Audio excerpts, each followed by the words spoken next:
where we have videos, cell phones, and we are not sure how much privacy we have. Now, obviously, if you are like me, you have cell phone and the videos are created from the cell phone and you can save a copy on some cloud. However, what is interesting is that the general concept of privacy that would have applied in the normal life, it seems does not apply, or at least does not apply fully. Or people have doubts how much it applies to these videos that I have saved. So on the right side we have some discussion about the online issues and the lack of privacy, and how this is not a healthy situation for our society.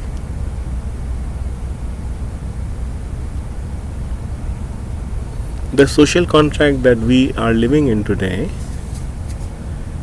as of June 7, 2021, is that I save my videos on some cloud, but I'm not sure who else could watch it.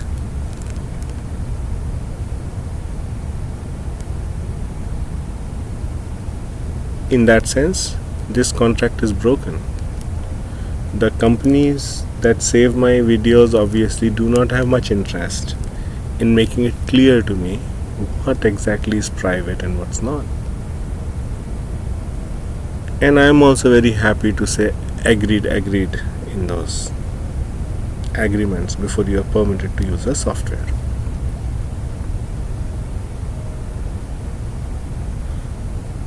Similarly, when I delete my account or my video, was it really deleted? I'm not sure. In fact, there is a whole series of leaks one can follow where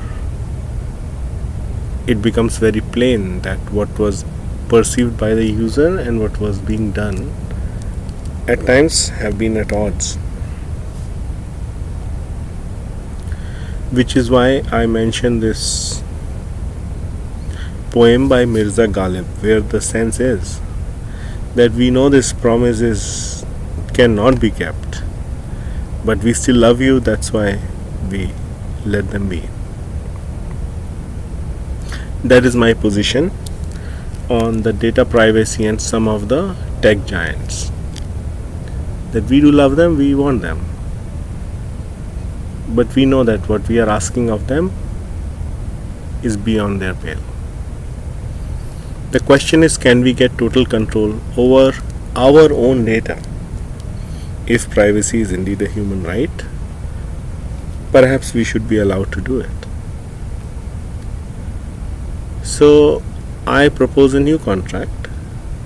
We will take the open source approach, which is followed by Linux and Wikipedia, and any assurance which we will give will be verifiable in this open source approach.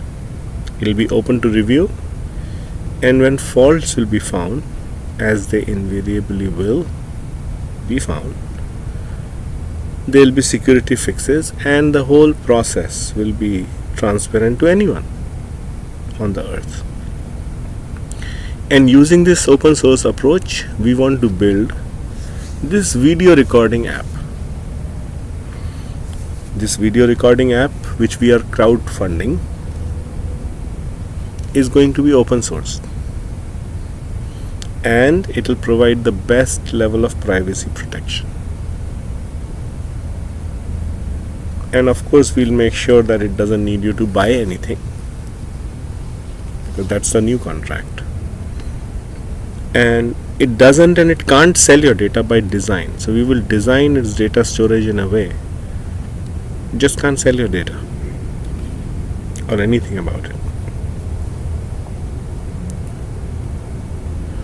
So if we do follow this contract, we want to understand what privacy buys us. Firstly, it gives us freedom to do what we please in the privacy of our own home. It's our home, it's our phone, it's our video. Yet we do not have full freedom because we do not have privacy. But if we did have full privacy, then hey, there could be new applications. I could drive with this camera here, and I might keep driving nicely for years, and then one day there'll be an accident. Well, this app was in the standby recording mode. I will just say, okay, fine, please upload the last 1 minute that you had buffered in memory. Just upload it, and that'll be the video that I'll show in court, and I will say that I was driving properly. Now obviously people will do this diligently only if they had some assurance that if something bad happened, they could quietly delete the video. Unfortunately, this is the true state of the world. So we have to live with the true state of the world. We cannot live in a imaginary world. So we have to give this privacy to the person, and if he or she does not disclose the bad thing they did, then obviously we can hope that the other people around them also had cameras which were also running the same app. Maybe they will become witnesses for us. So privacy buys us this kind of better world where we can fully feel empowered to take advantage of these things which belong to us actually. This is not the only use case, there are many more. So the Ravi Reporter app is basically a video recorder which provides first class security properties to everyone. Firstly, we want to authenticate the video. So we want to say that this video was taking place at this place and this timestamp. There can be million uses, like if you're driving to work and your car is broken, maybe just take a video, send it to your boss. Maybe they're more sympathetic then. Anyhow, there could be a private video feature which also people will use, that it's my video, I just want to make sure it's stored encrypted in a way best state of the art, and only I can view it or people I share it with can view it, and that's the end of it for sure. And that would be a property I can verify. If I can understand source code, I can go check what it's doing. Of course, if we store videos, there will be some costs. So typically how it's done by everyone is, if you use more than some amount of storage, please provide some dollars. So the same model can be followed here, and there is no issue on that aspect either. Finally, there is a truly anonymous video, which is another security feature which we introduce in this app.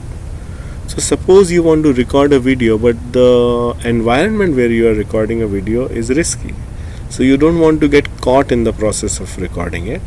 So the app will have a mode to record in such a scenario in the best effort possible, obviously, and allow you a way to later claim credit for this video in a provable manner using the blockchain technologies. So the campaign for this app, the Ravi Reporter app, this is the campaign, and the idea is we'll have a first class privacy and security for the user. The app is not there to watch you, it is your app and it's there to help you. So it will have zero intentional backdoors, means there will be no chance that we will introduce anything bad in it, of course, because we want to use it for ourselves. And it's not a very big developmental effort, so it takes a few months and a few hackers, probably a handful, 8 or 10 maybe. And this is the estimate we have. We can of course do more if we have a lot of Ravi Reporter recordings and lot of anonymous ones. We can of course make a futuristic news platform, a real news platform, and that way we can also make a real dent in the fake news world. So these are the campaigns we have, and we appreciate the support. Now the story is like this, that there was initially a local social networking app called Icebreaker app, which I developed around 2012. And the idea here was to scan the Bluetooth neighborhood and then be able to associate faces with these Bluetooth identifiers. Lately there was some other work I had done because I was interested in, can we run a facts based news social network, and have anonymous voting on it, and arrive at some interesting observations and all that. So part of that work is done, which is the voting service part. And if you think in the completeness of the Ravi Reporter app, that if lots of people start using it and you use the technology of this new Liberty, then we could have a first class news platform also, which could be authoritative in some sense. Anyhow, so the insight is that the people will do a lot more video if we do privacy and anonymity right. Right means really right. Smart people can go check for themselves that it is right, not just trust on someone. And as a stretch goal, we have this verifiable news platform, and there are details of this, and you can follow there are more slides here, and as and when needed and as and when possible, give more and more information. But in order to make sure that this little plant does not die out in this big bag world of marketing financed technology, we want to exit as a not-for-profit. So just like Wikipedia and Linux are already available to any person on the earth for free, why don't we make private and authenticated videos a global public good? Anybody in the world can use it.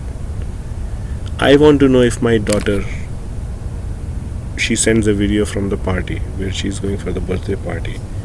I want to know that video is not saved in a way where anybody would see it actually other than me and her. That's a property which I want, and maybe everybody on the globe also wants it. So we should have this.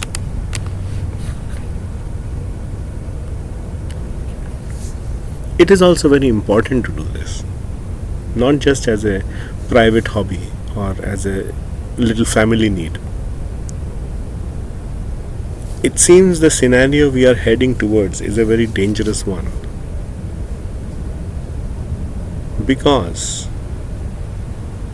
the government and corporation, according to Professor Harari, know more about me than myself. Once that happens, there is a doomsday scenario, because I can be manipulated to do whatever these people want. But I have good news for Professor Harari, that if we have these 100,000 people chipping in $5 each, this future will not happen. It will not happen for video. And once we know how to do it for video, I bet we can do it for anything that's important.